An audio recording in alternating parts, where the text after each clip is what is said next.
I'm 88 years old, and I think I finally understand why my children stopped calling. It has taken me longer than it should have. Decades longer, truthfully. But time has a strange way of sharpening what used to be blurry. When you're young, even if you don't feel young, life moves like water. It slips through your fingers, rushes past you, fills the days before you can notice how many you've lost. But at this age, everything slows down. Days stretch, silence grows teeth, and the things you ran from when you were busy finally sit across from you, patient and unblinking. I suppose that's why I'm speaking now. Not because I think I can change anything. Believe me, I'm far beyond that. But because the truth is quieter than regret, and quieter still than loneliness. And sitting with that silence every morning, every night, every long hour in between, well, it eventually forces a person to talk, even if there's no one left in the house to answer. So, if you're listening, thank you. You're hearing something my children don't hear anymore. Not because they're heartless, not because they're ungrateful. They're good people. They're kind. They're responsible. They are everything I once told myself I was doing all this for. But the truth is simpler and far heavier. They don't call because I showed them over and over that I didn't know how to stay close. I taught them, without meaning to, how to live without me. And they learned. People imagine that losing a relationship happens in a moment, a fight, a betrayal, a final straw. Maybe that's true for some, but in my life, things fell apart the way old paint peels, quietly, gradually, so slowly that you don't realize what's happened until you go to touch the wall and flakes crumble in your hand. If I'm being completely honest, I was never good at being present. That's not an excuse, it's not a defense, it's just the truth.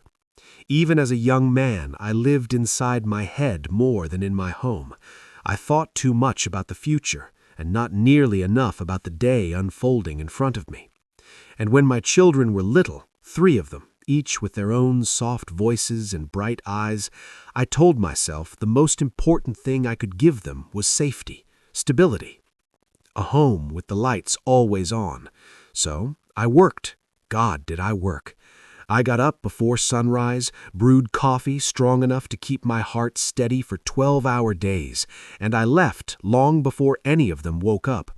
I'd kiss my wife on the cheek on my way out, whisper something about overtime, and promise I'd be home early next week, next month, next year, whenever the work eased up. It never did, of course. I made sure of that. I always found a new project, a new responsibility, a new reason to stay away. At the time, it felt noble, necessary. I told myself I'm doing this for them, and I believed it. Not because it was true, but because it was comforting. My children grew up on routines that didn't include me.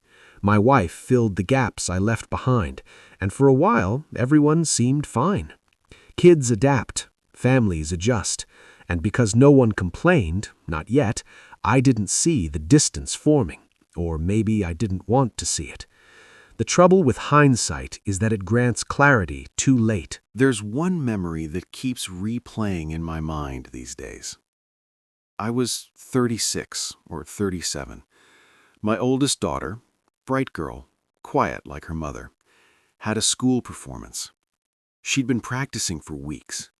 Every evening, I'd hear faint humming through the walls while I sat at my desk reviewing documents that, in all honesty, meant nothing to me now. She came to me the day before the performance. I remember she stood in the doorway of my study, fiddling with the hem of her shirt. She asked, in that small, hopeful voice children have, if I would be there tomorrow. I told her yes. I meant it at the time. Or I thought I did. The next day, something came up at work. Something always did. I stayed late, told myself she'd understand. She was young, she'd forget. Kids forget things like that, right? But when I got home, she didn't mention it. She didn't ask why I wasn't there. She didn't look disappointed or hurt.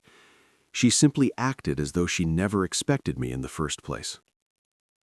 That should have been my warning. When your child stops being surprised that you're absent, you've already failed them in ways you don't yet understand.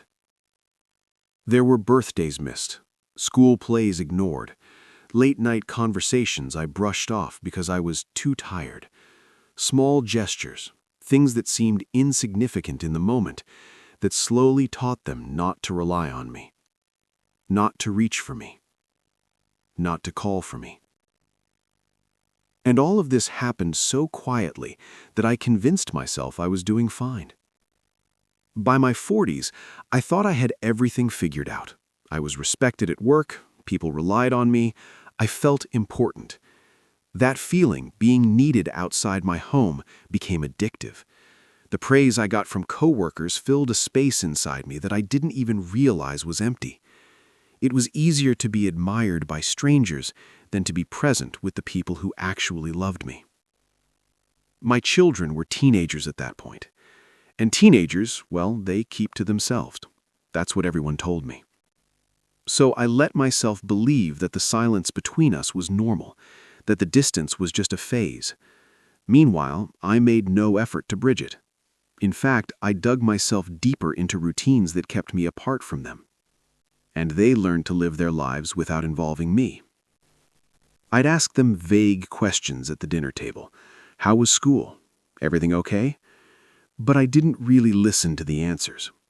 They were old enough to sense that, and they responded with short, polite replies. Our home became a place of quiet, surface-level interactions. We lived under the same roof, but we might as well have been travelers passing each other in a hallway. Still, I didn't question any of it. I told myself, they know I love them. And I assumed knowing was enough. It wasn't. Love that isn't shown becomes a complicated memory instead of a living experience. The turning point, though I didn't recognize it then, was my wife's illness. She'd always been the glue that held us together, the soft voice in the background, the one who remembered birthdays, who asked real questions, who made sure every child felt seen. When she fell sick, everything that had been quietly neglected suddenly came into sharp focus. I was a stranger in my own house. I remember sitting at the kitchen table while she slept in the other room. My daughter, my middle one, brought me a cup of tea. She was in her 30s by then. She set it down gently, asked if I needed anything, and when I said no, she nodded and walked away with that same quiet acceptance I'd seen in her as a child. I realized in that moment that she didn't know how to cry in front of me, not because she didn't have feelings, but because she had learned long ago that I wasn't someone you brought your feelings to. My wife passed away after a slow decline. I was with her at the end. I held her hand.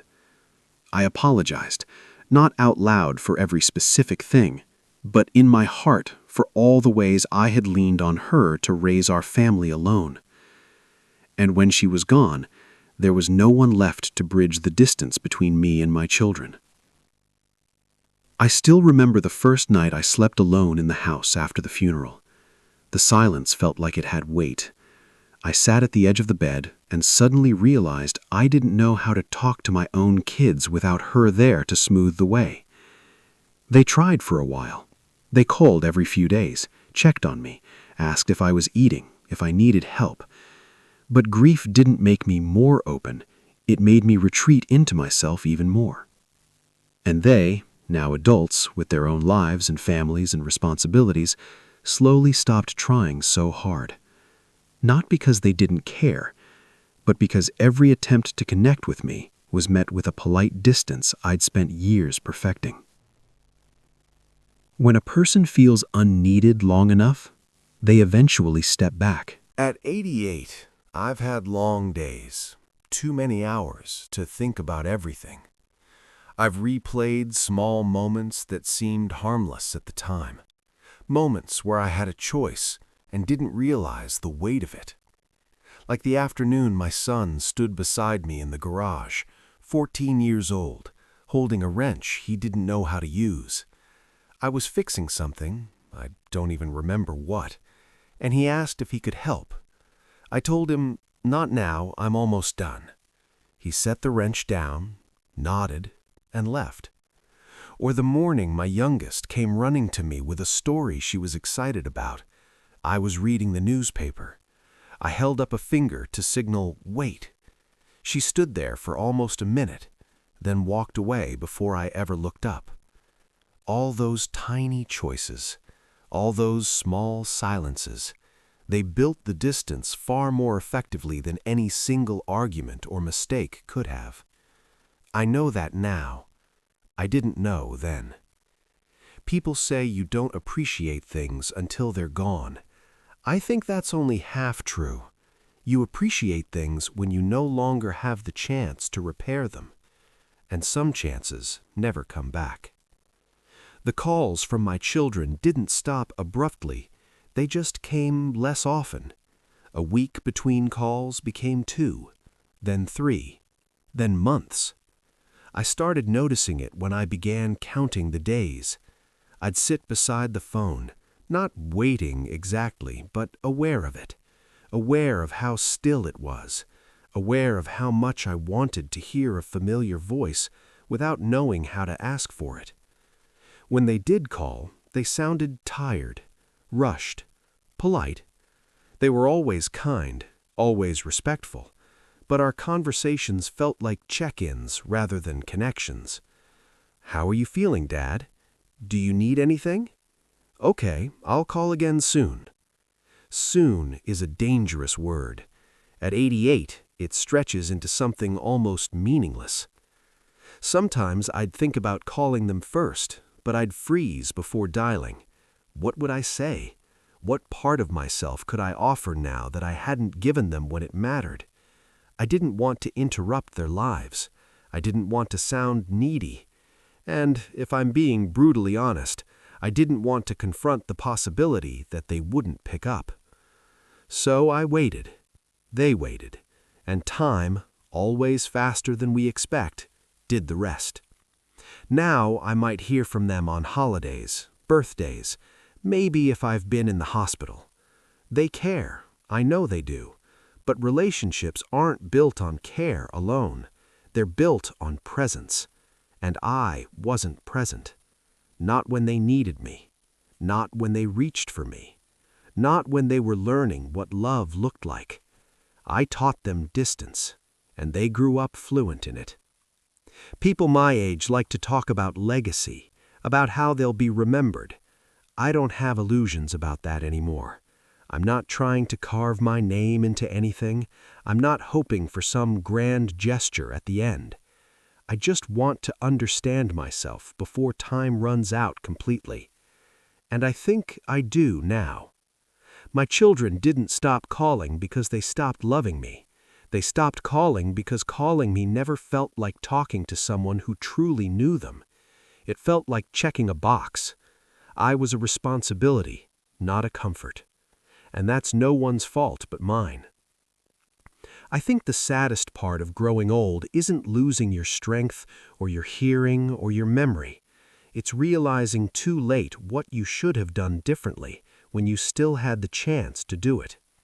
It's realizing the things you thought mattered, the work, the reputation, the income, the ambitions, were nothing compared to the moments you let slip away unnoticed. It's understanding that the people who should have been closest to you became distant not because they wanted to be, but because you made that distance normal. I suppose this is just the cost of clarity arriving after the time to act has passed. If you're listening to this, I want you to understand something, not as advice, not as instruction, but simply as the quiet truth of an old man who has had too much time to think. Time isn't generous. It doesn't slow down for you to catch up. It doesn't pause while you sort out your priorities. It just moves. And while you're busy planning how to spend it, the people in your life grow older, move on, learn to live without you, or simply stop waiting for the moment you promised would come someday. I'm not telling you to fix anything. I'm not telling you to call anyone or to change your life or to make some grand gesture. I don't know your circumstances. I don't know your burdens. I'm just sharing what this long, quiet stretch of old age has shown me. People remember how you made them feel more than they remember anything you ever gave them. And if you don't make space for them when they're young, they won't know how to make space for you when you're old. I wish I had understood that sooner. I wish I had listened more. This house, it's clean, orderly, quiet, everything I once thought I wanted, but it is also unbearably, painfully empty. If you're still young enough to change something, I hope, gently, humbly, that you at least think about it. If this story meant something to you, I'm glad you stayed with me till the end. You don't need to say anything or do anything, but if you feel like sharing your own thoughts, I'd be grateful to hear them. It helps to know these words didn't just disappear into the air. As for me, the day is fading. I'll sit by the window a little longer and watch the light soften over the yard. I don't expect the phone to ring tonight. I don't expect it tomorrow either. And that's all right. I understand now.